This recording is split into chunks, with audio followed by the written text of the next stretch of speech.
I want to talk about Saudi Arabia real quick in terms of the relationship between Israel and Saudi and what you think is going to take place during your prime ministership in terms of that relationship. Andrew, if I had to say what are my goals, I have several, and I'm not going to bore you with the dozen that I've put in my mind, but I have two overriding goals. The first one we already talked about. It's to block Iran's nuclear ambitions to become a nuclear power, to threaten the existence of Israel and threaten the security of the world, including America. That's the first thing.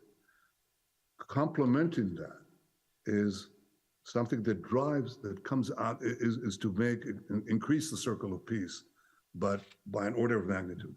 If we could make peace with Saudi Arabia, this would be a quantum leap in the historic Abraham Accords, the 4 peace treaties that I made with President Trump's help between Israel and the Arab countries, the United Arab Emirates, Bahrain, Morocco, and the Sudan. Saudi Arabia peace with Saudi Arabia would effectively begin to end the Arab-Israeli conflict, not the Palestinian-Israeli conflict, but the Arab-Israeli conflict.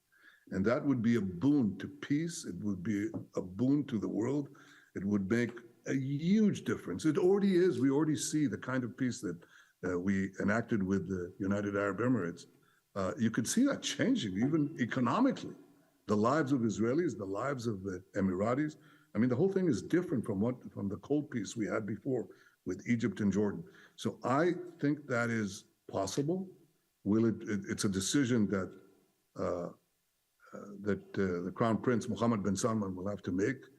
You can't make it for him, but I will say this. I'll give you an indication of where things might go depending on him. It is that there's no way that we would have made the 4 historic peace treaties with the Arab states, with the Gulf states first, without Saudi approval. Now, you know that because before the Abraham Accords, we secured freedom of flights over Saudi Arabia. So you have to know, I don't know if your audience knows this, but every day and over time, hundreds of thousands of Israelis have already flown over Saudi Arabia back and forth to the Gulf states.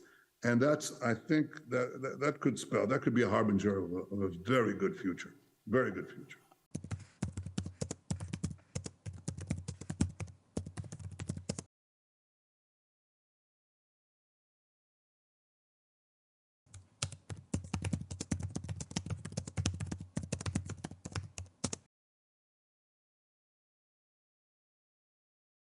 Saudi Arabia peace with Saudi Arabia would effectively begin to end the Arab-Israeli conflict, not the Palestinian-Israeli conflict, but the Arab-Israeli conflict.